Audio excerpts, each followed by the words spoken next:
Dedication and true passion towards something always leads to success. There are many stories that have proved to be an inspiration and push for people. One such story is of Milan Sharma, a lady who owns this organic dairy farm in Faridabad. Milan completed masters in biochemistry, then learned German language, worked as a teacher, and then worked with the German Cultural Center as a project manager for many years. तो आप देख सकते हैं कि बहुत सारे काम, बहुत सारी उपलब्धियां उनके नाम से जुड़ी हैं, जिसके बाद उन्होंने अपने आप को कम्प्लीटली इन्वॉल्व कर लिया इस बिज़नेस में. तो आज हम आपको मिलन शर्मा से मिलवाएंगे और जानेंगे उनकी स्टोरी और इस फार्म के बारे में, जहां वो इतने सालों से डेडिकेटेडली दिन और रात काम कर रही हैं. चलिए.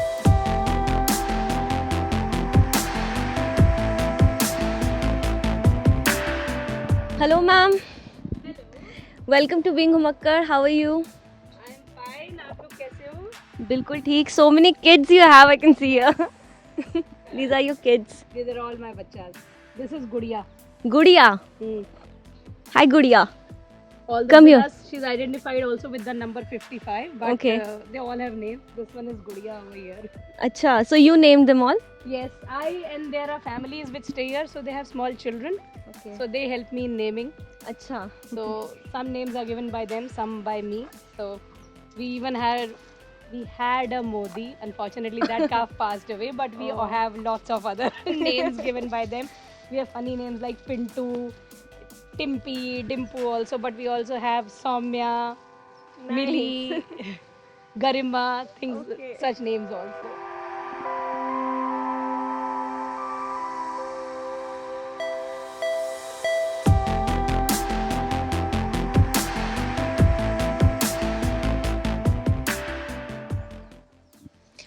तो मैम इतनी सारी चीज़ें आपने की हैं, उसके बाद आप डेडिकेटेडली इन्वॉल्व हो इस फार्मिंग बिजनेस में.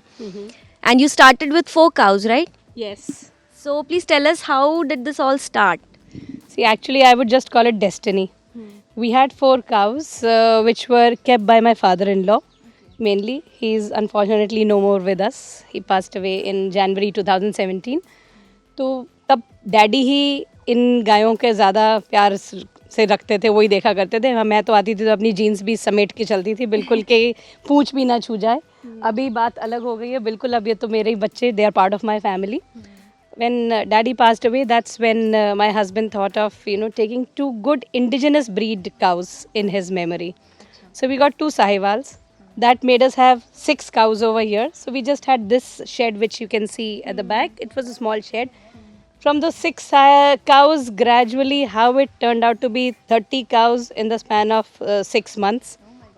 And then nobody else at the home was ready to take care.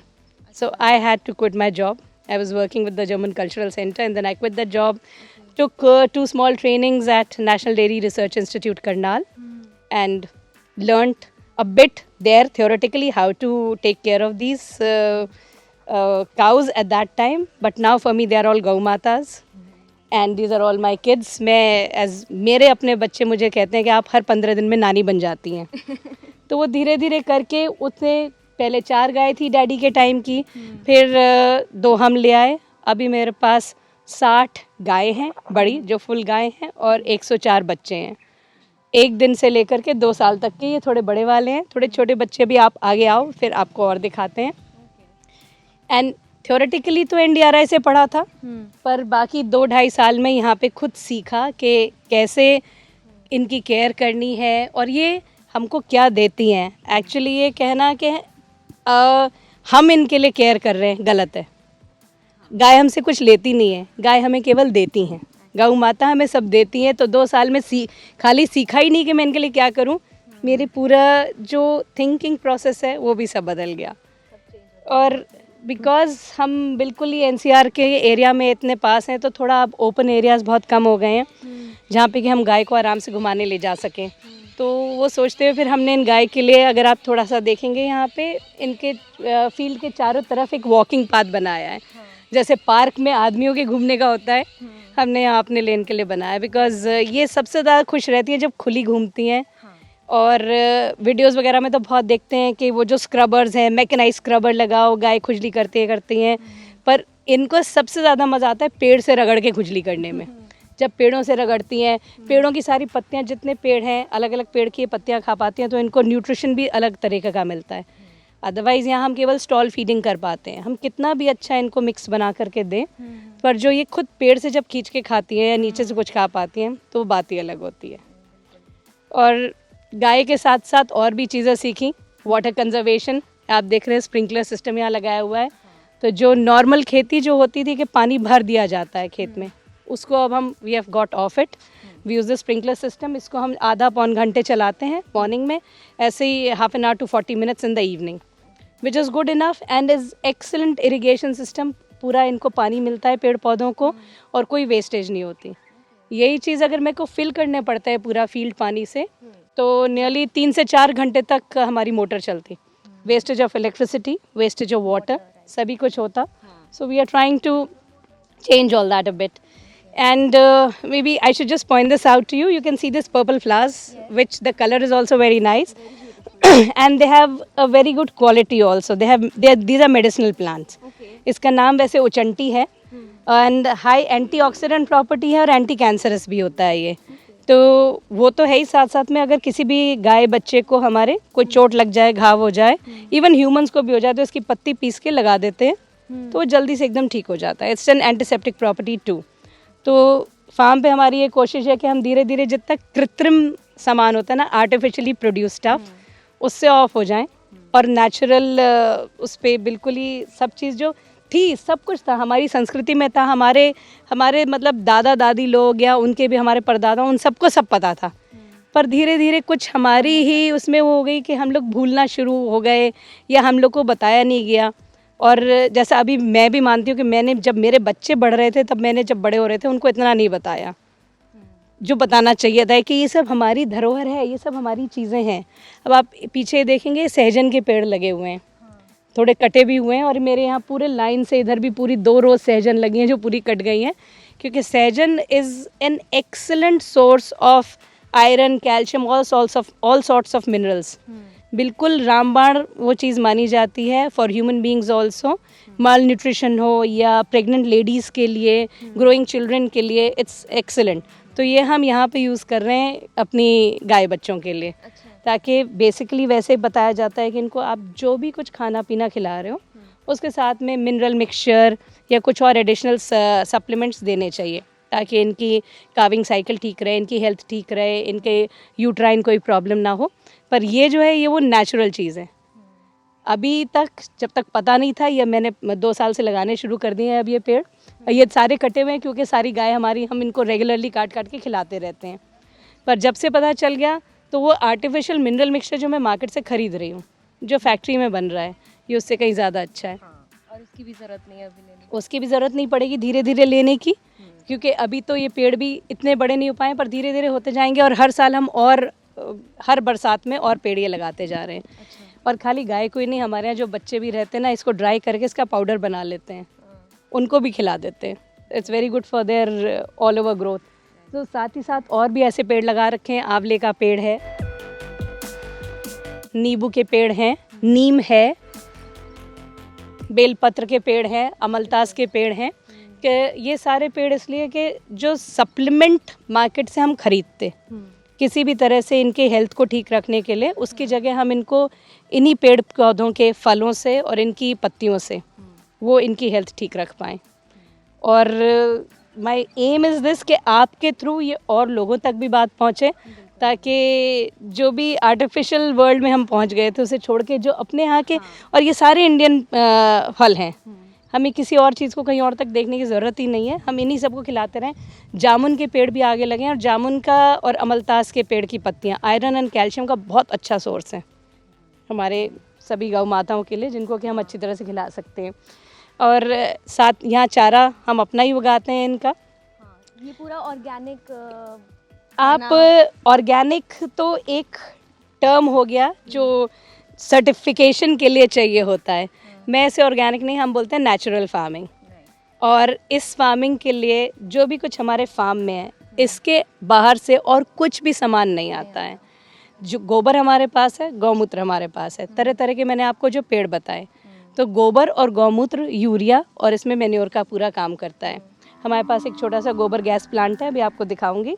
उसकी जो पकी हुई स्लरी निकलती है वो कृषि विज्ञान केंद्र वालों की भी बताई हुई है कि उसमें बाकी किसी भी और तरह की खाद से ज़्यादा नाइट्रोजन, ज़्यादा पोटैश, ज़्यादा अच्छे तत्व होते हैं, तो वो तो खाद का काम करती ही करती है। बाकी जो ये पेड़ हैं, हर पेड़ की पत्तियां लेकर हम गौमूत्र में डाल देते हैं, उनको 40-50 दिन के लिए रख दिया जाता है। साथ में उसको कि उसमें जो भी एक्टिविटी होनी है माइक्रो ऑर्गेनिजम्स की, उसको बढ़ाने के लिए थोड़ा सा गुड़ डाला जाता है।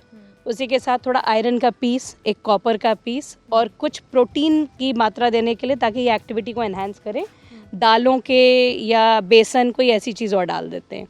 तो ये जो सोल्यूशन बन जाता है, इट टेक्स केयर ऑफ, आप किसी भी फल पे, किसी भी सब्जी के पौधों पे इसका आप छिड़काव करते रहिए, ये उसको पूरे पोषक तत्व देता है। तो बाहर से मार्केट से खरीद के कुछ भी चीज़ नहीं डाली जाती। और पेस्टिसाइड्स भी, के कीड़ा यहाँ भी आता है, चेपा लगता है, सुंडी लगती है, जो ये कीड़े होते हैं पेड़ पौधों के, वो सभी लगते हैं, पर उनके भी बचाव के लिए कुछ भी और नहीं लाते। हम नीम गौमूत्र में डाल करके वो इस्तेमाल करते हैं। अभी आपका मैं थोड़ा सा टेंशन उधर डाइवर्ट करूँगी। अब अपने पात से ये खाना खाने के लिए चल पड़ी है गौ माता, और थोड़ी देर में इनका, फिर जब ये भोजन कर लेंगी तो दूध निकाला जाएगा, बच्चे आएंगे इनके पास। तो देख सकते हैं आप कि वहाँ से बड़े आराम से पूरे पाथ में घूमती रहती हैं, वहाँ दिन भर आराम कर लेती हैं, और अब सीधे अपने आप बिल्कुल, कि इतना शायद हम स्कूल के बच्चों को नहीं ट्रेन कर पाते जितने कि अच्छी तरह से इन्हें अपनी दिनचर्या पता चल जाती है, और सबको अपनी अपनी जगह भी पता है कि कहाँ जाना है। अच्छा। पर उससे पहले दौड़ के जाके दूसरे की जगह में देखती हैं कि वहाँ कुछ ज़्यादा अच्छा खाना तो नहीं रखा है। तो it's not just human tendency, it's tendency of all living organisms to check out कि दूसरे के पास क्या है। ये सामने अभी तितली आके खड़ी हुई है हमारी, इसका नाम तितली है। अच्छा। राठी ब्रीड है ये, राजस्थान की गाय है, और उसके पीछे पीछे जो जा रही हैं ये हरियाणा की देसी गाय है, और पीछे एक साहिवाल दिख रही है ब्राउन कलर की। अपने यहाँ पे मेनली साहिवाल गाय ज़्यादा हैं, पर 2-4 राठी हैं और हरियाणी, मेवाती, एक गीर गाय भी है, पर एक मैंने पहले ले ली थी, पर उसके बाद फिर ये सोचा कि गिर असल में गुजरात की गाय है, और हमारे यहाँ की जो ब्रीड्स हैं जो इस एरिया की हैं, हरियाणा, पंजाब, राजस्थान, जो पहले पाकिस्तान का भी एरिया था, ये सारी ये इस मिट्टी के लिए ज़्यादा यूज्ड हुए हैं। तो यहाँ कौन ज़्यादा खुश रहेगा, जिनको यहाँ की आबो हवा की आदत है। तो फिर मैंने सोचा कि नहीं, हम यहाँ ही मेवाती, हरियाणी, थारपारकर, साहिवाल और राठी, इनको ही यहाँ ब्रीड करेंगे। और आपको मैं गोबर गैस प्लांट के बारे में बता रही थी, जो आप इधर देख सकते हैं। गोबर गैस प्लांट, ये पाइप निकल रहा है, इसके साथ ही यहाँ पे नीचे इसके गोबर गैस प्लांट की पूरी डोम है। इस पाइप पूरे हमारे फार्म पे पाइपिंग इसकी हो रखी है, और इसके लिए चूल्हा सेम होता है जैसे नॉर्मल गैस स्टोव होता है अपना, is a same kind of stove, बस उसमें थोड़ा सा कि गैस जो इनलेट है वो डिफरेंट तरीके की होती है। तो जिससे कि, क्योंकि ये प्रेशराइज्ड गैस नहीं है, तो इसको थोड़ा फ्लो ज़्यादा चाहिए होता है, और इसको हम वॉश नहीं कर रहे हैं, तो 100% मीथेन नहीं है, तो थोड़ा इसलिए चूल्हा थोड़ा सा जो केवल बर्नर है वो डिफरेंट होता है। Otherwise waste is just like any other gas stove, like an LPG gas stove it is. और इसी की पाइपिंग पूरे फार्म में है। यहाँ फैमिलीज़ रहती हैं, उनका पूरा खाना, गाय के लिए हमें दलिया बनाना होता है, वो भी इस पे, या हम अपने मिल्क के कोई भी प्रोडक्ट्स बनाते हैं। हमारा घी बनता है, पनीर बनाते हैं, या दूध गर्म करना है, दही जमाना है, तो ये सब इसी गैस पे होता है। Our attempt is now to go become totally a clean energy form, so one attempt is here. अभी तक केवल हम इसको एज अ गैस यूज़ कर रहे हैं, पर और लोग जो इसमें इंटरेस्टेड हैं, आगे करना चाहते हैं, this can also be converted to electricity. We get hybrid generators which are there in the market already, तो इस गोबर गैस से आप इलेक्ट्रिसिटी भी प्रोड्यूस कर सकते हैं and get off diesel generators completely, that's a possibility there. ये स्टोरेज एरिया है, शैफ कटर है जो यहाँ पे हमारे गाय का है, and we also have a 8 kilowatt solar rooftop system at my place. Actually, after my kids both my boys got settled. One is has done masters in mechanical engineering and is working in Holland. The younger one passed out from Armed Forces Medical College. He's a doctor in the army. He's a captain there. So then both my husband and I decided that now is the time that we have done everything for our children. Now let's do it for the others also. So try and make a clean energy area. Not only just for us, maybe set an example so that others also get influenced. Others see that motivation के लिए जब तक कोई चीज़ खाली सुन के नहीं हो सकती है, जब लोग देखते हैं कि इस सोलर सिस्टम से यहाँ हम रूरल फीडर पे हैं, तो कई बार लाइट पूरी आती है, एक फेज़ आता है, नहीं भी आती है, पर चूँकि यहाँ पे मेरे पास मिल्क है तो मेरा रेफ्रिजरेशन सिस्टम पूरे टाइम चलना चाहिए. This system helps me run that, it helps me water my fields. Motor चलती है इससे, हमें कोई भी और मशीनरी शेफ कटर चलता है, everything runs on this if we don't have electricity. So the attempt is yes to get to a very very clean environment. And naturally my main area is dairy. So here we make a lot of milk based products. Milk is supplied by us in glass bottles in Faridabad, Noida and Mayur Vihar. And what all other products? Yeah, milk जो ये supply है, उसके अलावा we make paneer. Paneer is so popular right now. I am doing it just on a cost to cost basis कि हमारा इतना milk लग रहा है तो बस उतना ही, कुछ खास प्रॉफिट नहीं उस पर ले रहे हैं. So our paneer sells at the rate of 400 rupees a kg, which here in this village outside in the market you get paneer at the rate of 150 rupees a kg. But मेरे यहाँ से daily, मतलब मेरे को आगे supply करने की ज़रूरत नहीं पड़ रही है, पनीर हमारा यहीं से रोज़ सेल हो जाता है. इवन विलेजर्स जो अपने बच्चों के लिए लेके जाते हैं, दे ऑल्सो मैडम के फार्म से लेके जाना है, because that I learned, I mean that has been my quality, what should I say, it's just something in me के whatever I say, जो है मैं वो बताऊंगी और वही दूंगी. And they trust you completely. That is, the trust has been developed so well that they know कि यहाँ पे जो चीज़ है, जैसा गाय का दूध आया वैसे के वैसे हम उसको यूज़ करते हैं, उसमें कोई अडल्ट्रेशन नहीं हो सकता, because they all know I come here every day. तो कोई और भी अगर करना चाहे तो यहाँ कुछ कर नहीं सकते. और जैसे मक्खन खुद मैं ही खुद बनाती हूँ, मटके में चलाते हैं हम लकड़ी की रई से, तो मक्खन तो खुद ही निकालती हूँ मैं ही उसको बैठ के. So that is the word is spread around here के मैम के फार्म में सब चीज़ मैम खुद देखती हैं, करती हैं, तो उसमें कभी कुछ गड़बड़ नहीं होती, गंदगी नहीं आती, कुछ गलत काम नहीं होता है. So that reputation has been built here in the neighbouring village also. So milk and paneer definitely are hot sellers. Even a ghee, Abhi, I have got an order from Kanpur for 12 kgs of ghee. So we are still, struggling to first get that set ready, and then there are a lot of backlog which is to be supplied in Noida. But gradually, वो भी बनाते रहेंगे. We have छाछ, we have dahi, we even give masala छाछ, and we do give masala paneer also, which otherwise market में it is not available. Masala paneer हम दो तरह का बनाते हैं, एक गार्लिक वाला because और एक without garlic. जो garlic, because some people may not like garlic, so garlic and jeera and black pepper, and the other is ginger, jeera and black pepper. So which is actually good in taste. It's a perfect snack with tea or drinks or whatever. It's a perfect snack with, you don't need any chutney with that. Right. उसमें salt भी होता है.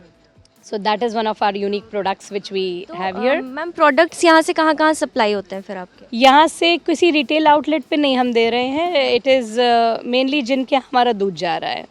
और बाकी इतना ज़्यादा हम अभी एडवर्टाइज़ नहीं कर रहे हैं क्योंकि we are a small enterprise. तो जितना हम खुद सप्लाई कर सकते हैं अभी हम उस पर ही लिमिटेड हैं.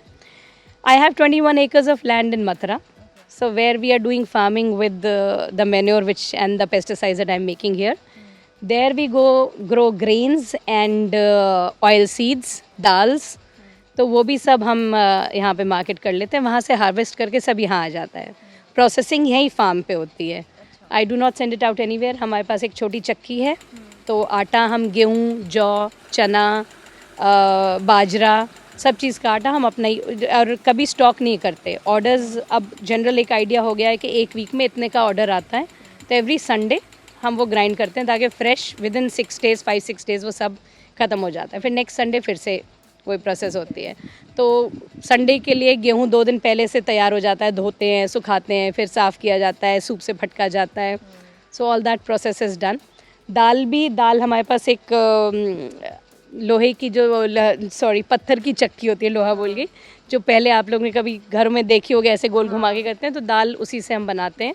क्योंकि दाल को डिहस्क करना होगा, ब्रेक करना, साबुत दाल हार्वेस्ट होती है, फिर उसके जो तोड़ना होता है उसका छिलका हटाना होता है, वो इससे करते हैं। Everything is done here. Everything is done here. We have a small expeller, तो मस्टर्ड भी जो अपनी आती है, मस्टर्ड ऑयल यहीं पे निकालते हैं उसका, और एक छोटी राइस मिल है। सब छोटी छोटी कैपेसिटी की हैं, क्योंकि बहुत ज़्यादा हम करते नहीं, एवरी वीक करते रहते हैं प्रोसेस, ताकि सबको चीज़ें वो फ्रेश मिलती रहती हैं। Now we have got into a new venture. अभी हम लोग गोबर से ईंटें बना रहे हैं। अच्छा। दिस एक डॉक्टर शिव दर्शन मलिक हैं, रोहतक के रहने वाले हैं। He has a PhD in chemistry, और उन्होंने इस पर काफ़ी शोध किया है, काफ़ी रिसर्च किया है, and he was a Pioneer in making वैदिक प्लास्टर। तो वैदिक प्लास्टर भी गोबर से बनता है, बट जो नॉर्मल हम सीमेंट का प्लास्टर करते हैं उसकी जगह इस वैदिक प्लास्टर को यूज़ किया जा सकता है। और इसके पूरे मतलब रिसर्च लैब टेस्टिंग के बाद यह है कि जब वैदिक प्लास्टर अगर आपकी दीवार पे है और जो ईंटें भी अब हम गोबर से बना रहे हैं, इन दोनों का ही इफ़ेक्ट ये है। अगर पहले के घर आप याद करो जो गांवों में होते हैं, अभी भी किसी किसी गांव में मिल जाते हैं, जिसकी दीवारें मिट्टी की होती थी, और आगे आंगन में हमेशा हम लोग, और रसोई घर में इसका गोबर का लेप किया जाता था। रीज़न पता है आपको? आप मुझसे प्रश्न पूछ रहे हो, मैं आपसे पूछती हूँ। नहीं, एक्चुअली मुझे रीज़न नहीं पता, शायद वो ठंडा नहीं। हाँ, ठंडा भी रखने के लिए एक रीज़न ठंडा भी है। दूसरा, जो गौमूत्र है और इवन गोबर, इन दोनों में एंटी बैक्टीरियल प्रॉपर्टीज़ होती हैं, ये बैक्टीरियासाइडल हैं, तो ये जो कीटाणुओं का नाश करते हैं। तो दादी नानियों के घर में जो रसोई में स्पेशली रोज़ लिपाई होती थी, चूल्हे पे रोज़ लिपाई होती थी, वो यही था कि इसमें कोई कीटाणु आ ना रहे। जहाँ खाने पीने का जगह है वहाँ बिल्कुल ना रहें। और आंगन चौबारे वहाँ पे भी की जाती थी, बच्चे नीचे खेलते रहते थे, घुमा करते थे, तो उनको कभी कोई इन्फेक्शन होने का डर नहीं रहता था, क्योंकि ये उस चीज़ के लिए ये पूरी तरह से उसको सुरक्षित कर देते थे। अभी अब गौनाइल बनने लग गई है, जो गौमूत्र से बनती है, फिनाइल की जगह गौनाइल, अच्छा, जिसको कि आप बड़ी सेफली अपने किचन स्लैब पे भी यूज़ कर सकते हैं। और ये हम लोग के केवल मन में होता है कि अरे गौमूत्र है, हम कैसे यहाँ लगाएं, पर आप इस्तेमाल करके देखो कि उनका जो इतना अच्छा उसका असर है। ये बाकी मैं किसी भी प्रोडक्ट का नाम नहीं लूँगी, पर बाकी जो वो सब केमिकल प्रोडक्ट्स हैं मार्केट में, जो भी आप साफ़ सफाई के लिए हम पोछे में डाल रहे हैं, कहीं क्लीनिंग के लिए ले रहे हैं, इनसे बेटर कोई प्रोडक्ट नहीं है। तो जो गोबर की ईंट, एक तो ये था कि ठंडा रखता है जो आप बोल रहे थे, और जो बैक्टीरियल प्रॉपर्टीज़ हैं वो बताया मैंने। दूसरा, अभी आप भी मोबाइल फ़ोन यूज़ करते हो दिन भर, रात में भी शायद लगा के बगल में बैठ के रख के सोते होगे, तो रियलाइज़ कि इनसे इलेक्ट्रोमैग्नेटिक रेडिएशंस होते हैं, ये तो पता होगा, होते हैं। तो नेचुरली रेडिएशंस होते हैं, तो कहीं ना कहीं हमको इफ़ेक्ट भी करते होंगे।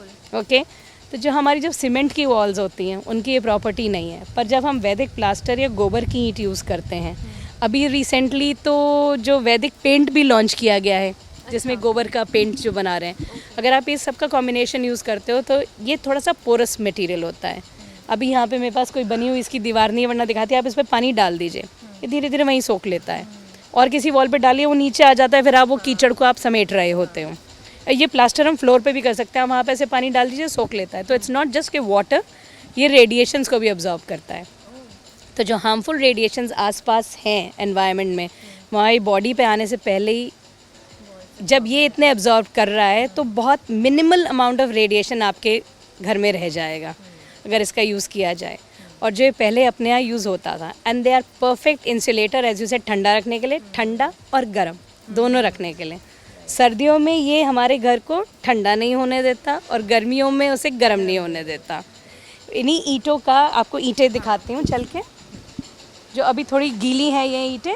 और इन ईंटों की एक और खासियत कि इसको, चूँकि इसमें केवल गोबर और कुछ और ऐसे तत्व हैं जिनको अगर हम वापस मिट्टी में डाल दें तो एक खाद का काम करेंगी, कि कंस्ट्रक्शन के बाद भी जो आपकी रहेगी उन्हें कहीं भी डाल दिया जाए, वो मिट्टी सीधे खाद का मिट्टी ही बन जाती हैं। और सेकंड, इसकी बहुत इंपॉर्टेंट चीज़, अगर हम मिट्टी की जो नॉर्मल ईंटें मार्केट में मिलती हैं, उनको भट्टे होते हैं ईंटों के, वहाँ लकड़ी जला करके उनको पकाया जाता है। तो आपको एक तो आप फॉसिल फ्यूल यूज़ कर रहे हो, लकड़ी हम यूज़ कर रहे हैं, पेड़ काट रहे हैं उसके लिए, काटेंगे ही, और या फॉसिल फ्यूल यूज़ करेंगे, और जो उससे धुआं हो रहा है, हम प्रदूषण कर रहे हैं, पोल्यूशन हम कर ही रहे हैं। इन ईंटों को केवल सन ड्राई करना होता है, और ये 6-7 दिन में एकदम ड्राई हो करके, मैं आपको एक ड्राई ईंट दिखाती हूँ, नीचे उधर आ जाते हैं, आपको इधर दिखाती हूँ, ये 6-7 दिन में एकदम ड्राई हो जाती हैं ऐसे। और ये काफ़ी इनका वेट भी ज़्यादा नहीं है, वेट ज़्यादा नहीं होता है, बिल्कुल 3 kg अप्रॉक्सीमेट वेट होता है एक ईंट का। और इसके लिए ही सेम जो हम कंक्रीट यूज़ करते हैं नॉर्मल ईंट के लिए वो भी यूज़ हो सकती है, इसमें जो प्लास्टर आपको मसाला लगाना है, या जो हम कहते हैं गोक्रीट। अच्छा। अभी जो नया प्रोडक्ट है गोक्रीट, जो गोबर और लाइम से बनता है, उसका मसाला लगाते हैं तो बिल्कुल पूरी प्रॉपर्टीज़ आपको आपके घर की दीवार में मिल जाती हैं। मैं एक छोटा सा इसका जो हमने बनाया था पहले ट्रायल के लिए, ये ट्रायल के लिए हमने बनाए थे, तब हमारे पास सांचा नहीं था, तो ये अच्छी तरह से सूख चुके हैं। This is me with my full weight on this, so you can judge ke yes that it will take, it's a weight bearing, load bearing thing, it's perfect, it's as good as any other brick. So this I'm trying to promote here with the rural women के, क्योंकि गाय हम कहते हैं, मैं जो आपको बता रही थी, गाय हमें केवल देती ही देती हैं, हमको लगता है कि हम उन्हें दे रहे हैं, तो दूध से नॉर्मल धारणा ये है कि दूध से ही हमें बस कमाना चाहिए, पर दूध तो नेचुरली गाय जब उसका बच्चा है, काफ है, तब देगी, दूध से कभी हटेगी भी, एज भी होगी, पर गोबर और गौमूत्र ज़िंदगी भर देगी। तो ये जो है रूरल वुमेन के, अभी मैं कोशिश कर रही हूँ कि यहाँ पे एक समिति बना लें और वो इस वर्क को आगे ले जाएं, तो which can be marketed and they can earn money. घर बैठे सभी के यहाँ पे 2-2 3-3 गाय हैं गाँव में, नॉर्मली सबके आई हैं, तो at least they can start with this work which is really very good, will get them some extra income. And इसके साथ साथ उनको हम भी अपनी यहाँ पे भी बनाते हैं, पर मैं थोड़ा छोटे स्केल पे बनाती हूँ, धूप बत्ती और दिए, उसमें भी उनको थोड़ा सा मोटिवेट कर रहे हैं कि वो आएँ, इस फील्ड में आएँ, and I will help them market it, क्योंकि नेचुरली गांव से कोई इतना बड़ा मार्केट नहीं है, पर अगर हमारे पास बन के आएंगे तो I can market it in the cities, अपने कस्टमर्स के थ्रू या रिटेल्स के थ्रू या और फ्रेंड्स के through, that we can do. And I must tell you कि 2017 में जब पहली 2 गाय खरीदी थी, मैंने नहीं सोचा था कभी कि मैं इस जगह पे मैं खड़ी हुई होंगी, because my life was totally different. I use to be travelling every month to 2-3 destinations within India, and many times twice or thrice a year to Germany also because of the work.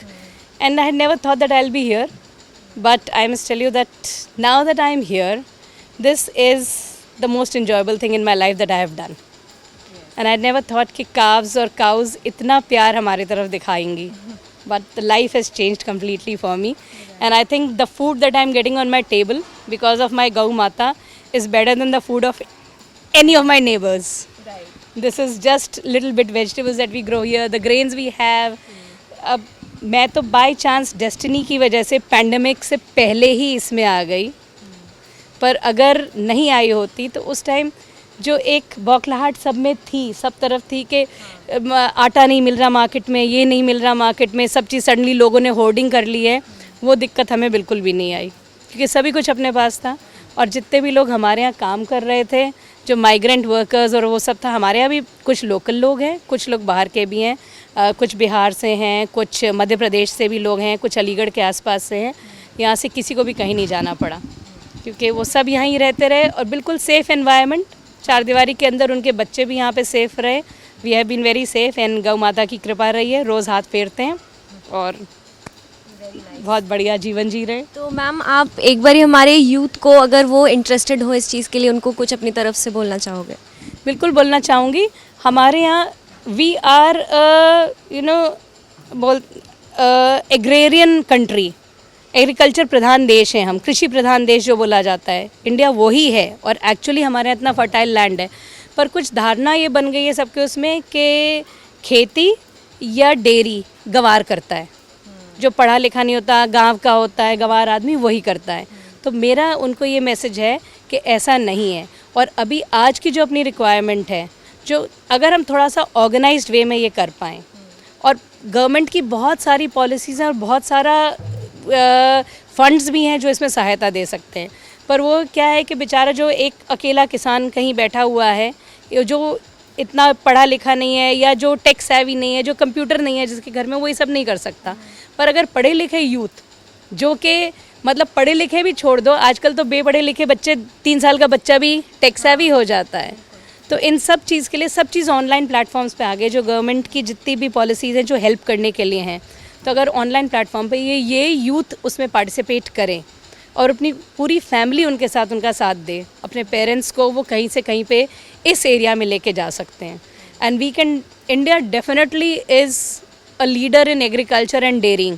World का सबसे ज़्यादा milk हमारे यहाँ बनता है, पर हम export नहीं कर पाते क्योंकि हमारे यहाँ की इसकी कुछ सोमैटिक सेल काउंट या कुछ क्वालिटी हम वो मेंटेन नहीं कर पाते. तो उसके लिए क्या चाहिए कि समझदार ऑर्गेनाइज्ड वे में डेयरिंग की जाए. Then we can be at the top in the world in this field also.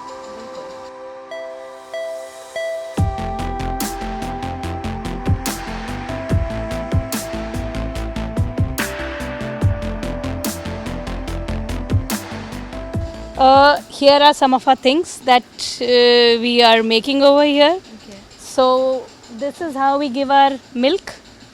The name of our brand is Revnar. We are registered. We have the FSSAI license number also. And why it is Revnar? Sometimes people ask me, ये कोई French company से collaboration है या क्या है? Is actually मेरे husband की दादी का नाम रेवती और दादाजी का नाम नारायण. तो रेवती जी का रेव और नारायण जी से नार निकाल के रेवनार नाम है. और we are registered, we have the license from FSSAI. ऐसे बॉटल्स में हमारा मिल्क जाता है रेगुलरली लोगों के यहाँ, जो नेक्स्ट डे वो रिटर्न कर देते हैं. अच्छा. So this is reuse, recycle, no wastage, that's what we want. So सब ग्लास में करके भेजते हैं. और ऐसी छोटी बॉटल्स में इसमें 300 ग्राम्स हमारा दही है. अच्छा. सीधे इसी में जमाया जाता है, किसी और में जमा के इसमें नहीं पलटते. इसमें दूध डाल के दही डाल दिया जाता है और इसी में दही सेट हो जाता है. जो नॉर्मली मार्केट में मिलते हैं और कंपनीज़ के, वो योगर्ट होता है, कल्चर से बनता है. और ये जो हम बना रहे हैं, जैसे घरों में मम्मी बनाती हैं, जामुन लगाया जाता है, जो दही ये वो बनता है. So this is definitely better for our gut. जो योगर्ट है उससे ये कहीं ज़्यादा अच्छा होता है. चावल मैंने आपको बताया था, हम चावल दाल ये सब वहाँ पे ग्रो कर रहे हैं पथरा में. So this is, we have a small rice mill. This जो पॉलिश राइस मार्केट में मिलता है, जो बिल्कुल सफ़ेद होता है, वो राइस मिल में मतलब बिल्कुल 2-3 बार चला है वो होता है. लेदर की बेल्ट से उसे रब किया जाता है, तो ऊपर की जो इसका ब्रांड है वो हट जाता है. तो जो एक्चुअली पौष्टिक तत्व था वो ख़त्म हो जाता है. और ये हम सिंगल वाला है, तो इसका कलर आप देखोगे थोड़ा सा येलोइश सा ब्राउन सा है, जो आप ब्राउन राइस भी मार्केट में जैसे बोला जाता है. सो इसमें जो है, इसमें जो विटामिन्स मिनरल्स और वो इसमें सेफ है, वो ब्रांड इसी में है.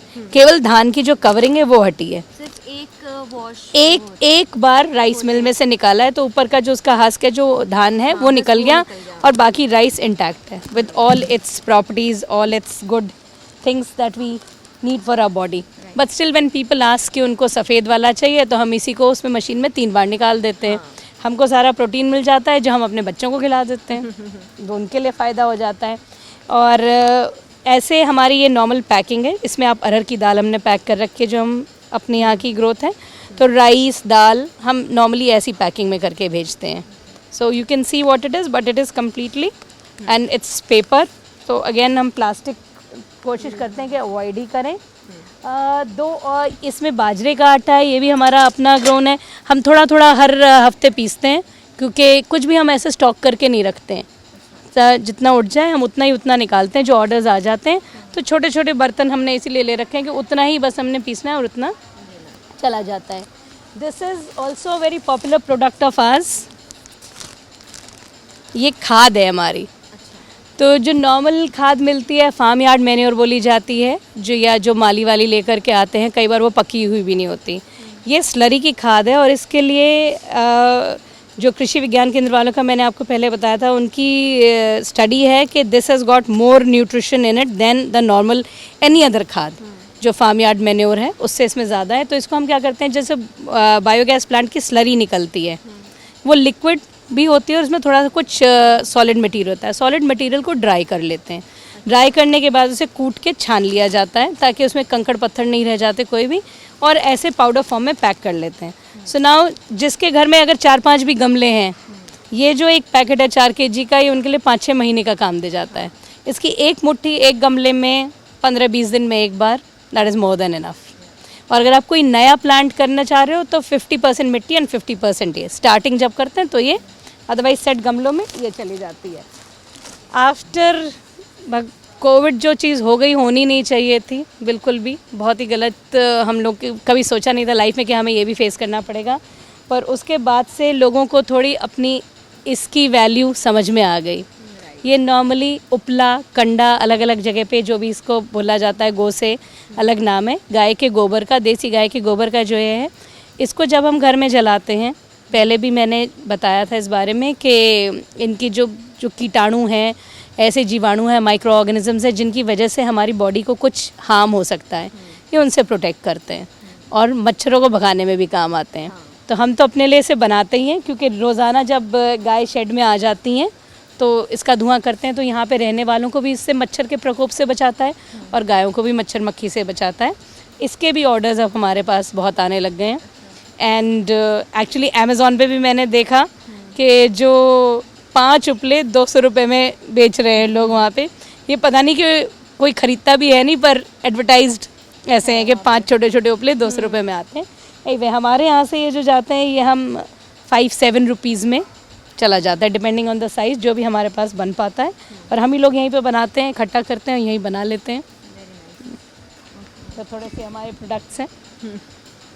सून I am going to come in to other things also. हम गाय के मेडिसिनल वैल्यू की वजह से हमने यहाँ पे बनतुलसा, जिसे आप वाइल्ड बेसिल बोलते हैं, पेपरमिंट, वो भी ग्रो किया हुआ है अपने फील्ड पे, क्योंकि इनकी दवाइयों में काफ़ी काम आता है। एलोपैथिक से हट के हम इससे दवाई करते हैं। इनको भी ड्राई कर रहे हैं। और मोरिंगा पाउडर, जो सहजन है, इनका ड्राई करके powder, soon will be marketing that also, so that people get some good things from us.